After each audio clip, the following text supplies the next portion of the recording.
ಪ್ರಿಯ ಸ್ನೇಹಿತರೆ, G factor ಚಾನಲ್ನ ಮತ್ತೊಂದು ವಿಡಿಯೋಗೆ ತಮಗೆಲ್ಲರಿಗೂ ಸ್ವಾಗತ.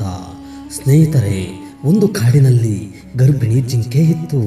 ಅದು ತನ್ನ ಮಗುವಿಗೆ ಜನ್ಮ ನೀಡಲು ಕಾಡಿನಲ್ಲಿ ಹುಲ್ಲುಗಾವಲನ್ನು ಹುಡುಕುತ್ತಿತ್ತು.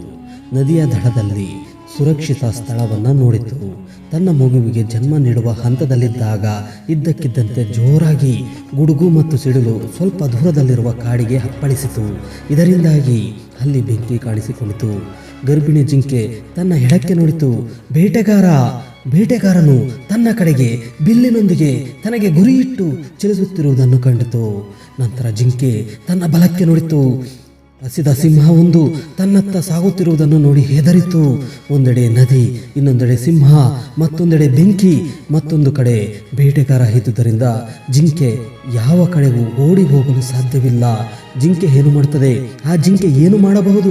ಜಿಂಕೆ ಬದುಕುಳಿಯುತ್ತದೆಯೇ ಯೋಚಿಸಿ ಜಿಂಕೆಯನ್ನ ಹಸಿದ ಸಿಂಹ ಬೇಟೆಯಾಡಿತೆ ಅಥವಾ ಬೇಟೆಗಾರನ ಬಾಣಕ್ಕೆ ಬಲಿಯಾಯಿತೆ? ತನ್ನ ಮಗುವಿಗೆ ಜನ್ಮ ನೀಡಿತೆ ಅಥವಾ ಅವರೆಲ್ಲರೂ ಕಾಡಿಗಿಚ್ಚಿನಲ್ಲಿ ಸುಟ್ಟು ಸತ್ತಿದ್ದಾರಾ? ಯೋಚಿಸಿ ಉತ್ತರವನ್ನ ಕಾಮೆಂಟ್ ಬಾಕ್ಸ್ನಲ್ಲಿ ಬರೆಯಿರಿ. ಸ್ನೇಹಿತರೆ, ಅಂಥದ್ದೇನೂ ಆಗಲಿಲ್ಲ.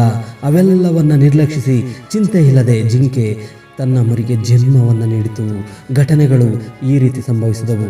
ಬೆಂಕಿಯ ಪ್ರಕಾಶಮಾನವಾದ ಬೆಳಕಿನಿಂದ ಬೇಟೆಗಾರನು ತನ್ನ ಗುರಿಯನ್ನು ತಪ್ಪಿ ಬಾಣವನ್ನು ಸಿಂಹಕ್ಕೆ ಹೊಡೆದ.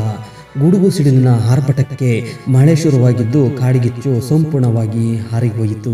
ಈ ರೀತಿಯಾಗಿ ಜಿಂಕೆ ಎಲ್ಲರ ಬಗ್ಗೆ ತಲೆ ಕೆಡಿಸಿಕೊಳ್ಳದೆ ತನ್ನ ಕೆಲಸದ ಮೇಲೆ ಮಾತ್ರ ಕೇಂದ್ರೀಕರಿಸಿತು. ಈ ಕಥೆಯ ಸಂದೇಶವೇನೆಂದರೆ, ನಿಜ ಜೀವನದಲ್ಲಿ ನಮಗೆ ಎಲ್ಲ ಕಡೆಯಿಂದ ತೊಂದರೆಗಳು ಮತ್ತು ನಕಾರಾತ್ಮಕ ಆಲೋಚನೆಗಳಿಂದ ಸುತ್ತುವರೆದಿರುವಂತಹ ಅನೇಕ ಕ್ಷಣಗಳು ಬರುತ್ತವೆ. ಕೆಲವು ಸಮಸ್ಯೆಗಳು ನಮ್ಮನ್ನ ಅಲ್ಲಾಡಿಸುತ್ತವೆ ಮತ್ತು ಅವುಗಳನ್ನು ನಿವಾರಿಸುವುದು ನಮಗೆ ಸುಲಭವಲ್ಲ. ಈ ಜಿಂಕೆಯನ್ನ ಸಂಕೇತವಾಗಿ ಪರಿಗಣಿಸಿ ನಾವು ಅದರಿಂದ ಏನನ್ನಾದರೂ ಕಲಿಯಬಹುದು. ತೊಂದರೆಗಳು ಸುತ್ತುವರೆದಿದ್ದರೂ ಜಿಂಕೆ ಉಳಿದೆಲ್ಲವನ್ನ ಬಿಟ್ಟು ತನ್ನ ಕೆಲಸದತ್ತ ಗಮನ ಹರಿಸುವುದು ಬಿಟ್ಟು ಮತ್ತೇನು ಅದರ ಕೈಯಲ್ಲಿ ಇರಲಿಲ್ಲ.